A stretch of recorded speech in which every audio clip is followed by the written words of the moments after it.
So we're talking about the Achilles tendon today, this strong, robust tendon that's the most used tendon when jumping and running. And we know running is jumping, so we have to make sure we take care of this, and how this tendon is actually very similar to these two steel springs that I have. But in order to understand that, we have to make sure that we understand really like what running is and the purpose of the Achilles tendon. When we're running, I'll just show you on the bench here. We hit the ground, whether you're ball to foot or heel. Your body's gonna travel forwards, your foot ends up underneath you. And when we're here, there's a lot of stretch to our Achilles. It's getting a heck of a stretch to it. Whether you land forefoot or heel, doesn't matter to me. If you land forefoot, it's gonna be a little more of a stretch, but we're gonna hit the ground, we come through, there's a stretch to it, and then my heel starts to lift off, and now I start to push off. So we make this transition from, hey, I initiate contact with the ground, stretching my Achilles tendon. There's a quick stretch followed by a quick contraction. And this is how we talk about, there's a lot of force on our bodies when we're running. This is how our body handles it. We have this quick stretch followed by a quick contraction. We get a lot of free energy from our muscles and especially our tendons. Now, think of our tendons as springs with a time limit on it, which we're not gonna get too much into that today.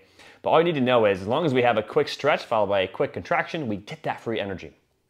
Now, we have two different kinds of springs here. I'll see if I can help you guys see these. Two different kinds of springs.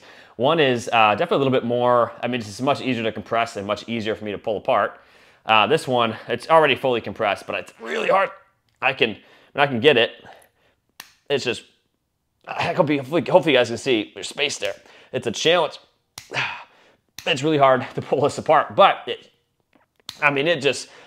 comes right back together with a lot of force. This one, as I pull it apart, it does come back together, but it's definitely nowhere near as forceful as this tendon.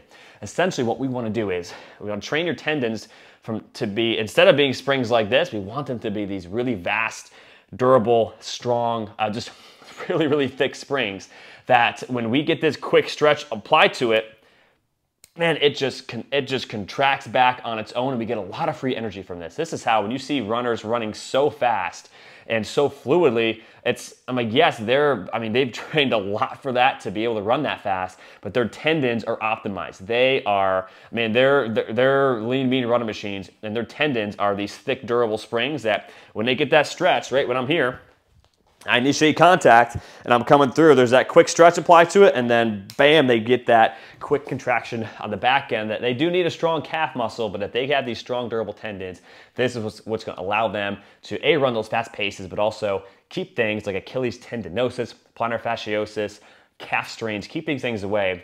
Remember this too, the calf is the most used muscle when running. That soleus muscle is, the gastrocnemius is used a lot as well, but the soleus is used so much when running.